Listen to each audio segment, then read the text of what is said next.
मु आपणक जरिया ये कथा कहवा चाहूँगी जे राज्य रे शिक्षक शिक्षायतन छात्र छात्री ये तीनोटी कथा नहीं कि आम आगामी 16 तारीख दिन आंदोलन करने जाऊँ। प्रथम कथा है 30 वर्ष तले जो विद्यालय गढ़ी उठीला से विद्यालय भित्तिभूमि की तुरंत राज्य सरकार पुनरुद्धार करंतु, तार खेल पड़िया करंतु, से घर विद्यालय गृहर मरामती करंतु, आवश्यक स्थले नुआ घर करंतु। ये गोटे डिमांड। द्वितीय कथा है शिक्षा अधिकार आईन अनुजाई जो व्यवस्था अच्छी गोटे छात्र अधिकार 6 ରୁ 14 वर्ष पर्यंत पिला तार मागणा बाध्यतामूलक जो शिक्षा पाइब ताको उपयुक्त शिक्षक दिया, ताको उपयुक्त खेल पड़िया दिया, ताको खेल उपकरण दिया, ताको पुस्तक दिया, ताको पोशाक दिया। कोठी ना कोठी सरकारी विद्यालय छात्र छात्री मान जो सुविधा सुजोग पाउछंती ये विद्यालय पढ़ुवा पिला माने से सुजोग पाउना। तेणु छात्र को तार फंडामेंटाल राइट राज्य सरकार तुरंत दियंती। तापर आसला शिक्षक। भारत वर्ष एभली कौन राज्य नहीं जो राज्य रे कि शिक्षक 25 ରୁ 30 वर्ष मागणार गोटी खटब शून्य हस्ते घर को जीव। तेणु जो विद्यालय गुड़िक ग्रामांचल लोक मान द्वारा खोल जाइए सरकार समस्त मानदंड को फिलअप कर से विद्यालय 25-30 वर्ष धरी चलता से विद्यालय को तुरंत अनुदान परिसरभुक्त करंतु राज्य सरकार।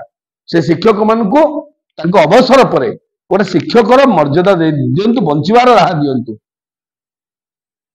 अन्य एक कथा है राज्य में 35 वर्ष ऊर्ध्व धरी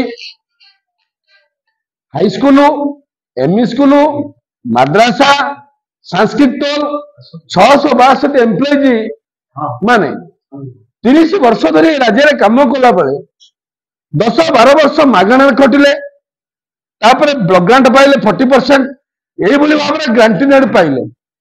तेणु माननीय सुप्रीमकोर्ट हाईकोर्ट जो कथा कहते ये विद्यालय गुड़ी को सरकारीकरण करंतु, ये शिक्षक मान को चाकरी शर्तावली और पेंशन दिंतु। तेणु तुरंत राज्य सरकार यही विद्यालय अवसर नहीं शिक्षक मान को अवसरकालीन सुजोग दिंतु, अवसरकालीन सुविधा दिंतु। ये विद्यालय कार्य करुवा शिक्षक मान को चाकरी शर्तावली और पेंशन दिंतु। ये विद्यालय पुनः नियुक्ति प्रक्रिया सृष्टि न होगा पर्यंत ये विद्यालय कार्यरत शिक्षक अध्यापक मान को चाकरी काल को 60 ରୁ 62 वर्ष को वृद्धि करा जाऊ। एतिक आम आपण जरिए राज्य सरकार को निवेदन करुचु। विगत सरकार रे 24 वर्ष धरी क्रमागत भाव में जो सरकारी माने शिक्षा व्यवस्था जो अवहेला शिकार होता राज्य सरकार विरोध दल थिला बेले जो कथा कहते जे आमे सरकार को आसिले आपण मान को भुवनेश्वर गांधी मार्ग को आसवाक पड़ोनी। आमे सही कथा माननीय मुख्यमंत्री को माननीय केंद्र शिक्षा मंत्री को माननीय भारतीय जनता पार्टी सभापति को अनुरोध करुचु जो कथा विगत 24 वर्ष धरी गांधी मार्ग आम सहित थिलो एबे सरकार अछ कथा देइथिलो कथा रक्षा कर। तेणु तुरंत एक कथा में आपण मान जरिया राज्य सरकार को निवेदन करुचु जहाँ कही तुरंत पालन करंतु। जदि न करंती तबे निश्चित भाव में ये राज्य में शिक्षा जो विपर्जय हम गाँ गहली 30 वर्ष 25 वर्ष विद्यालय जो माटी मिस निश्चित भाव में जो जनाक्रोश हम से जनाक्रोश शिकार वर्तमान सरकार निश्चित हे। तेणु राज्य सरकार तुरंत छात्र शिक्षक शिक्षायतन ये समस्त समस्या को समाधान करूँ।